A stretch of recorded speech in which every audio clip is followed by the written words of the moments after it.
Hello, Luke of SimBoxx here, and welcome to This Week with SimBoxx. This is a preview of the content that will be made available across the next 7 days.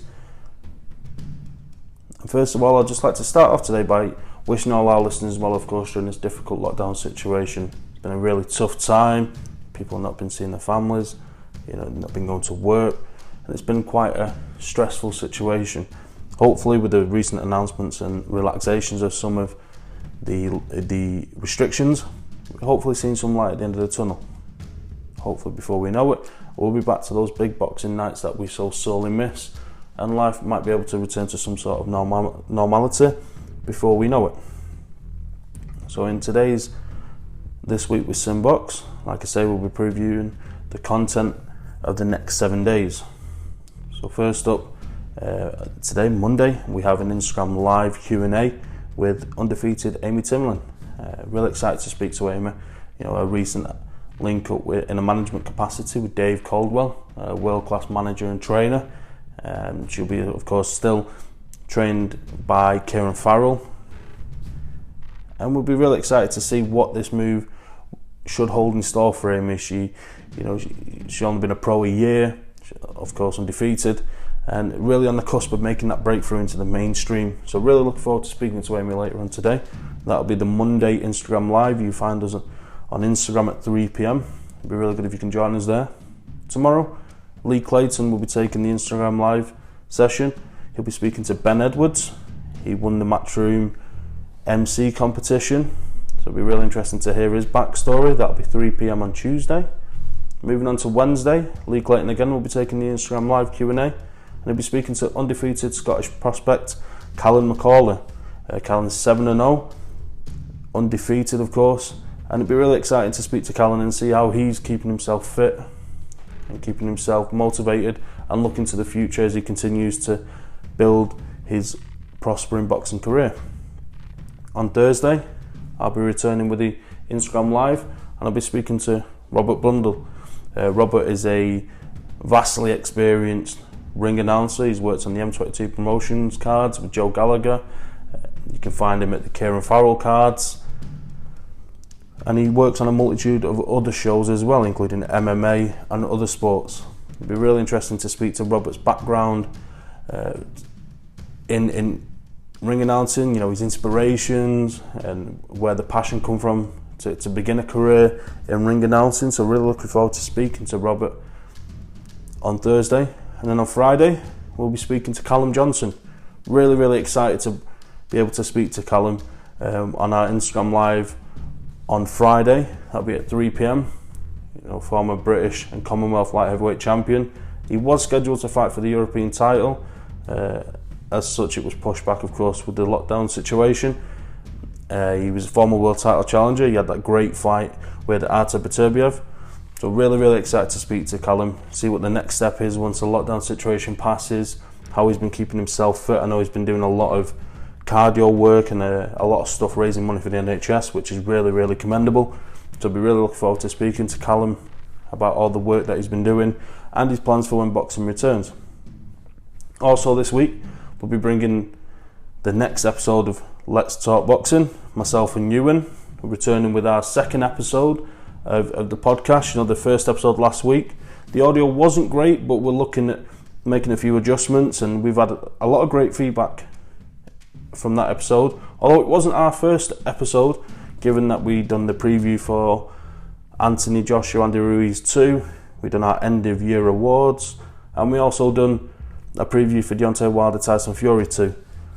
But last week was our first episode of our regular podcast series. We'll be bringing the SimBoxx Presents Let's Talk Boxing as a weekly podcast. And during the lockdown, or whilst there's been no boxing action, we've been trying to make a more tailored episode. So last week, we looked back at some fights that should have been made. Fights such as Tyson Fury against David Haye, Amir Khan, Kell Brook, and others. Ewan looked at some more classic bouts, of course the heavyweight bout that never happened between Lennox Lewis and Riddick Bowe. So you can check the previous episode out. That's obviously available on Spotify and Apple Podcasts and wherever else you find your podcasts. You know, it's available on a wide range of platforms. But this week's episode is going to be titled The Ultimate Boxer. Myself and Ewan have took 5 different components and picked each from, Ewan of course taking the classical side of things and looking back into the era of a time gone by, and I'm going to be looking at building a modern boxer and taking each component from a fighter. Only one fighter can be used for each component, so the jab, the chin, the boxing brain, the right hand and the left hook. So it'll be really interesting to break that down and build our ultimate boxer, so you can check that out. That'll be recorded on Thursday and will be made available thereafter. We'll also be having the return of Lee Clayton's Combat's column. Really excited to bring the next episode of Combat's column. You know, Lee Clayton's been a valuable addition to the team, bringing his inside knowledge and first-hand knowledge of being inside the ropes. So some of the advice and some of the stories that we've had from Lee already, absolutely second to none. So really excited to bring the next episode of Combat's column. So that is pretty much everything in a nutshell of what we'll be bringing. Of course, we'll be having our daily tweets and debates. You can find us at SimBoxx on Twitter. You know, we're always open to debating boxing and chatting about the latest going on, the latest rumours. You know, is Dylan White going to fight Andy Ruiz? And will we get Anthony Joshua Tyson Fury before we get Anthony Joshua Kubrat Pulev? You know, we can live and, cross our fingers and hope these fights gets made as soon as possible, as soon as the lockdown is over. But yeah, that's everything that we'll be bringing this week. We'll be having some bonus articles as well, some fight reviews from some classic fights. Aaron Ludford of SimBoxx, he recently took a look back at the classic Bernard Hopkins-Joe Calzaghe fight. We'll be reposting that this week as well, so you can check that out. And today we'll be moving now into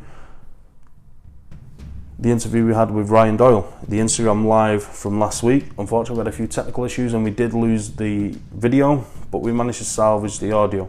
So I thought for today's first posting of this week with SimBoxx, we can have a bonus interview.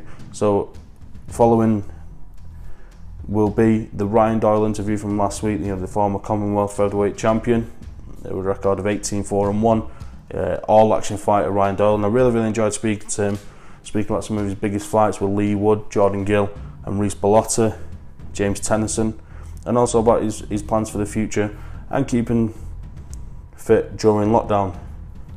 So thank you guys for listening. Stay safe. I wish your loved ones all the best.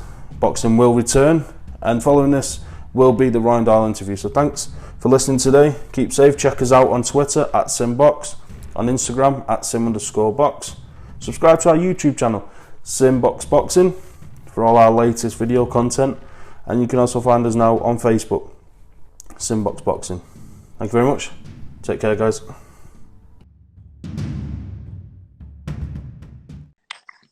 How are you doing, Ryan? Not too bad, mate. Yourself? Yeah, all good, thanks. How's the connection there? Can you hear me okay? Yeah, I can hear you fine. Yeah, brilliant. Yeah, perfect. So, no other place to start, mate. How's the lockdown situation treating you? I believe you're doing some decorating. Yeah, doing a bit of decorating at the minute, but yeah, it's getting to everybody. Yeah, just being locked up in the house all the time. It's terrible. Yeah, it's difficult. So, have you been trying to keep on top of the training, or is it more just like housework and stuff like that? Between them both, to be fair. I've been doing a little bit of training, taking over, but when it's housework, yeah. Yeah. Right, so obviously you last boxed just before Christmas, a few days before Christmas. Was it on the Contender VIP card? So, it would have been around this kind of time where you might have been looking at getting your next bout in, I suppose. Yeah, well, I was arranged to fight in March time, or again, just another takeover fight to get back, get another nice little win, and then hunt for a title fight. But looks like everyone's in the same position now. So ideally, we won't get out of the summer, but it's not going to be happening. Yeah, definitely. What's your thoughts on if you was to box behind closed doors? These talks of like TV studios being used and arenas with no fans and stuff like that. Like, how do you think that would affect your mental psyche going into a fight? If I'm honest, it would affect me. I thrive off the fans. You know what I mean? If I get stuck in, I land a big shot. The fans go mad, don't they? You know what I mean? It's one of them. Ideally, I need an audience, but if push came to shove, I would do it. Don't get me wrong, but ideally, I'd like my fans and supporters to be there. Yeah, definitely. So, if I was hoping to get a bit of the backstory over your career, if that's all right. So, if we start back at the beginning of your career, obviously you turned pro in 2012, and you went on to you won your first fight by TKO, and then Yeah. you went unbeaten for your first 9 fights. So, what's your memories of your pro debut, Ryan? Debut. In fact, I had a tough fight with a lad called Michael Stupard. I actually fought him in the amateur. Right. Oh, Okay. give or take, he had about 10 years on me, and we had a tight fight as an amateur. Obviously, as a pro, I adjusted to the style, settled a little bit more, and obviously got the stoppage. So it was the ideal debut. Couldn't have went any better. Yeah, definitely. So then, like you say, you went 9-0, and then you came across Ian Baylor. Yeah. Unfortunately, suffered your first loss. What's your memories of that fight, and what did you learn from that? Most importantly, It was brutal to be fair. Obviously, it was your first loss, and I thought I was a lot better than Ian Baylor. Obviously, I believed I'd walk through him. yeah, So it's probably the best thing that ever happened to me, that loss, because put me in good stead for further on in my career. Do you know what I mean? And obviously, yeah, I rematched him and I beat him hands down. So, look, one of the little things in your head where no need to adjust to fights and game yeah. plans proper. I just thought I could beat everyone by standing toe to toe with them, and it's not the case. Yeah, absolutely. And the rematch is something that I was going to get onto, but in between those 2 fights, there was the bout with Isaac Lowe, split decision draw, which was in between the 2 Bailey fights. What's your memories of drawing with Isaac Lowe? He's an accomplished professional himself. Yeah, for me, I don't have to say too much about that fight. I won that fight. Everyone who was there, the arena was shocked that Isaac got the win. Do you know what I mean? So it got come to a draw. So for me, I won that fight, and I remember it being a very hard fight. It wasn't easy at all. It was toe to toe. I think Isaac was winning the first 3 or 4, and then I come into the second half of the fight and nearly put him down with a body shot, and then pressed on to the back end of the fight. Then there was nothing in the last 2 rounds. Mm-hmm. I thought I pinched it. Do you know what I mean? I didn't say dominate the fight. That'd be a lie. But I thought I nicked it by 1 or 2 rounds. And Isaac would tell you exactly the same. Right, okay. So it's one of them. We've never crossed paths again. But it's probably a fight in the future could happen. Yeah, definitely. So that was on the Corolla Perez rematch. At the Manchester Evening News. Arena, huge crowd.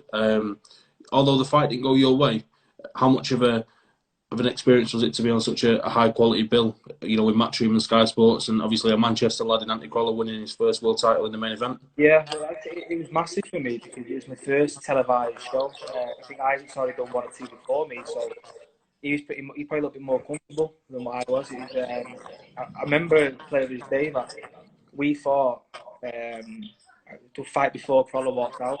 So Yeah. it was a packed arena. I think it was the best part of 8,000 to 9,000 people in there. And I was before Anthony, so it was mad. It was a surreal experience, but I took a lot from it and it put me in good stead. Absolutely. So then you went on to the rematch with Ian Baylor, and you picked up the English title in that victory. I'm sure a proud moment, not only just to get revenge over Ian for the first loss of your career, but then to pick up the English title as well. Well, you know what? It wasn't so much for the title. Don't get me wrong, it was a massive winning it, but it was more about just get that chip off my shoulder. Because every time I fought, or every time as in any sort of fights, everyone bring that Ian Baylor loss up. So to rectify that, I was happy. I was over the moon. Fantastic. So was that constantly in your mind in the build-up, like giving you that extra 10% in training and, really focusing on righting that wrong from your point of view? Yeah, it was redemption, wasn't it, really? Because I gave him the fight the first time round, and the second time I fought him, I think the final score was like, I think it was 90, like, I didn't win around. Yeah, Just popped his absolutely. head off and stayed sharp, and that's what should have happened the first time round, but never did. Yeah, definitely. So another interesting fight. Unfortunately, it was a loss, but it was another high-profile bill. The James Tennyson fight over in Belfast. I know you spent a lot of your time over there. Like, what was the experience of fighting in Belfast and fighting someone of James Tennyson's caliber? Yeah, like I say, he was a great fighter. He was really, really good. I took it on 3 days' notice. I was reasonably fit in the gym and that, and I thought, you know what, I'll try my luck. And going into the last round, I got stopped. No, the cornerman pulled me out on round 6. They broke my hand in round 3. On the scorecards, I was rounds up on the cards. Which Unbelievable. Yeah. I was gutted to be fair, but it was the right thing to do at the time, because at the end of round 6, I was starting to pick up punishment. Couldn't keep James off me because I broke my hand.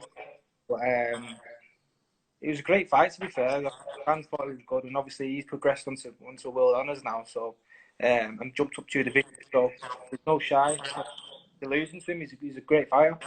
Yeah, definitely. But to say that you was in the fight so much and you had suffered, an injury, a severe injury and a broken hand, was he ever like the hunger to chase a rematch with James Henderson, or was it just almost like that was an opportunity that you took and you move on from it? No. I would have had the rematch. I would have, because the best thing about it is that I showed me level. I know James is a fighter. He's heavy-handed. He's definitely going to be a force in that lightweight division. So, but I held my own. I held my own at 3 days' notice. I was more than happy with that, but the rematch never come off. It was never mentioned again, so it's one of them can't case it. Right, fair enough. So then, my personal favourite fight of your career, the one where you really came to notice of a lot of fans, the Reece Bellotti win, the next gen card. I think Reece was really being touted as the next big thing from Matchroom. And he was brought in as the away fighter, if you like. He had a decent record at the time, fought some good opposition. But to the mainstream audience, maybe he was looked at as just the opponent for Reece to look good against, and how wrong they were. Definitely, yeah. Like I think he had, I think he stopped 11 out of 12 of his opponents. Jason Cunningham, he knocked him out.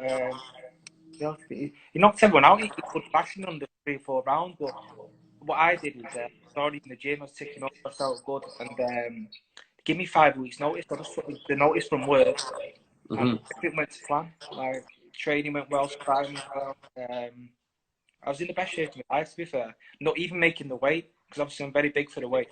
Very comfortable, so going into that fight, just supremely confident, and I had no doubt in my mind I was going to win. That was where, I'd watched the Crawler, the fight on the Crawler undercard and stuff like that. But it was before I started doing the boxing journalism side of things, and I was just watching it as a fan. And me and a friend of mine, we actually won good money on backing you by KO. Being a Manchester lad, we was more than confident in you causing the upset. And it just looked like as good as Reece was, he looked like he might have been there for the taking. And we backed you by KO and won some good money. There was no something wrong. I was fully capable, and I was fully aware what Reece was capable of. Do you know what I mean? He's a big puncher, he's aggressive, and everyone's saying that he's the next best thing. But I believed in my power, my punching power. I was putting good opponents away, beforehand, and I was comfortable going into it. I just felt great. Like I said, between family and friends, I think we've done 137 grand. We took the bookies. So unbelievable. It was madness. Fantastic. So that almost like opened up the door then, and you got some big fights on the back of that with Matchroom. Unfortunately we didn't get the victory in those fights, but again it was great occasions, great slots on some big cards. First up the Jordan Gill fight. Just how highly do you rate Jordan Gill as a fighter? Jordan Gill's a very, very good fighter.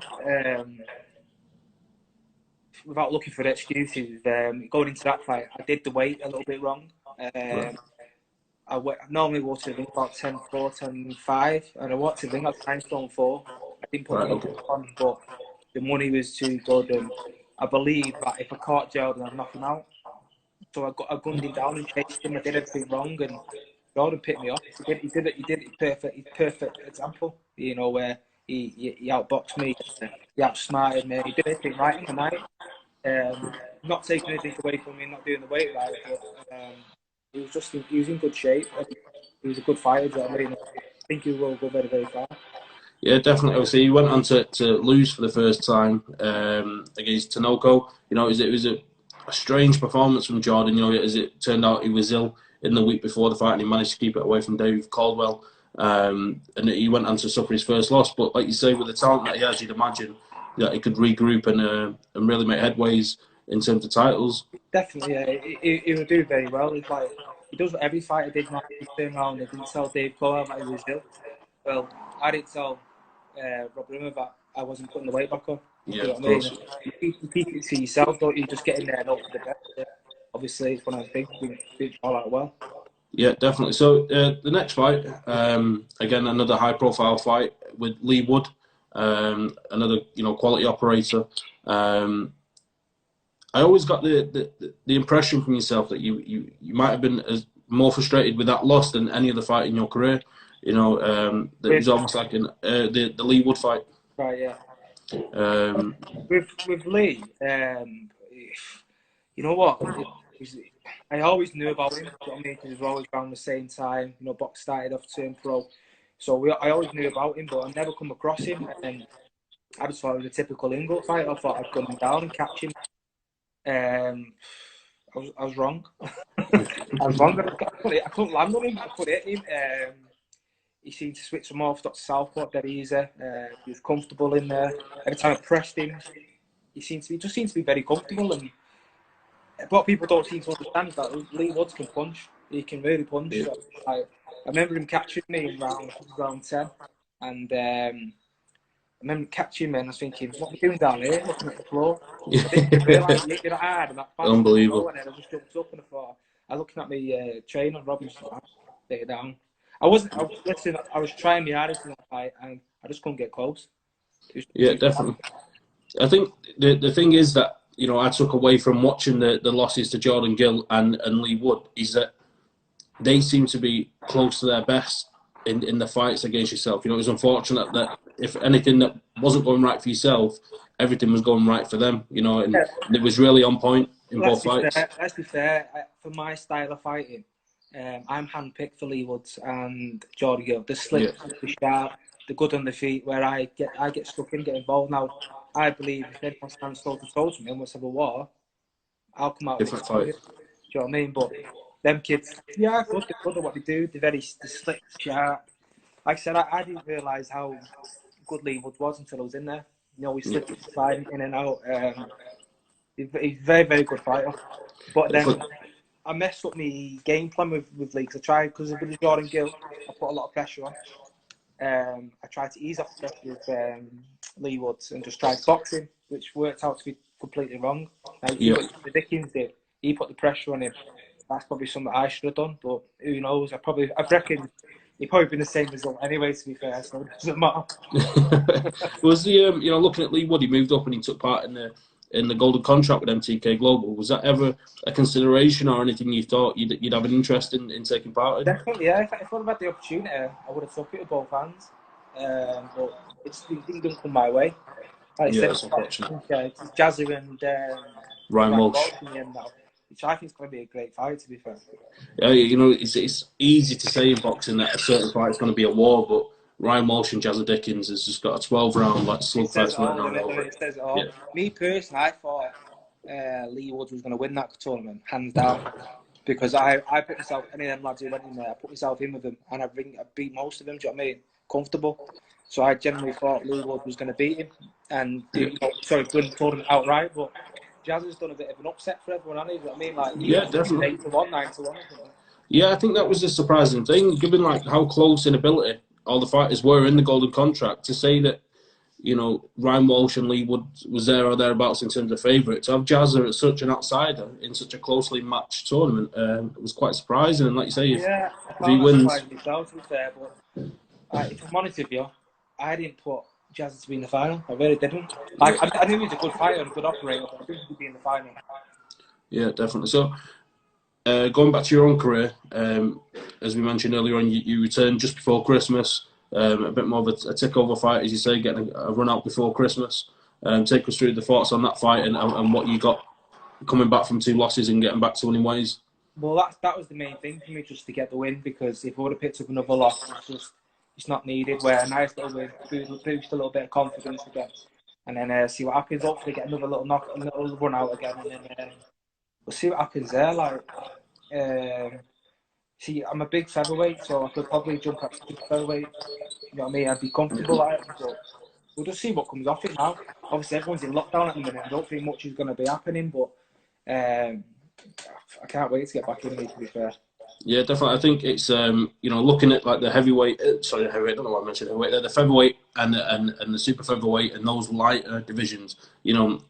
People are getting more and more interested in the lighter guys. It used to always be about the heavyweights and looking for knockouts, but some of the boxers down, even on the domestic scene in featherweight and super featherweight, if you used to fluctuate between the 2 weights, there's a lot of fights there.